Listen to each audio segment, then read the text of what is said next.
గాడిదకి ఒక గొప్ప గుణం ఉందండి, తెలుసా మీకు? అది ముందు నుండి తన్నది. అది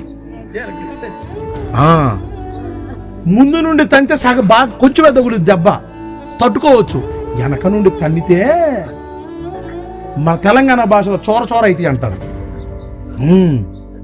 దేవుడు కట్లెప్ప మంది ముందు నుండి పొడిచేటోటిని కాదు. ఏనో తెలుసా? అది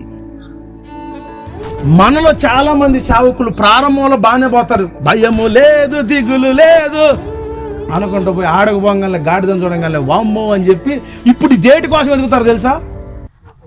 2 బిస్కెట్లు అయితే కుక్కలు అయితే ఇది కుక్కలు ఉంటాయి. 2 బిస్కెట్ ఫస్ట్ అరుతాయి. 2 బిస్కెట్లు ఏం ఏమవుతాయి? ఊపుకుంటూ ఇప్పుడు వాటిని కూడబెట్టుకొని కూర్చొని ఇప్పుడు వాటికి చదువుతుంటాం డూడ్ అని. కానీ గాడిద దేవుడిని నెప్పమని పంపించింది ఏంటికి? ఎప్పమని దేవుడు గాడిదని పంపించాడంటే దేవుడు గాడిద భాష నీకు చెప్పకుండా పంపిస్తాడా?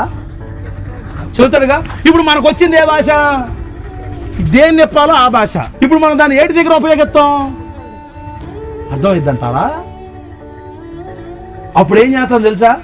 నా భాష నీకు అర్థం కాదు, నీ భాష ఎందుకురా ఈ వచ్చిన సాగు అంతా ₹1 కానికేసిపోతే ఎందుకు లేనిపోయిన గోలంతా అని చెప్పి ఈనాడు చాలా మంది దేవుని ఆత్మ లేని సంఘాలుగా తయారైపోవడానికి గల కారణం ఏంటంటే ఇదే. దేవుడు నిన్ను పంపించాలనుకుంటే కట్టబడిన గాడిదలు నెప్పటానికి. అది గనక విప్పితే అప్పుడు కదా రాజు ఎక్కి కూర్చునేది పైన. కుక్కను దేశపోతే దేవుడు కూర్చోడు, ఎందుకంటే ఎప్పమంది కుక్కరు కాదు, దానికి ఇంకో పని ఉంది. దేవుడు దేశం మంది గుర్రాన్ని కాదు. ఇంకో విషయం చెప్పనా? దేని దేవుడు నీవు వెప్పగలవో దాని దగ్గరికే పంపిస్తాడు దేవుడు నిన్ను. నిన్ను గాడిదని వెప్పటానికి దేవుడు శక్తినిచ్చాడా? గాడిద దగ్గరికే పంపిస్తాడు, గుర్రం దగ్గరే పంపిడు.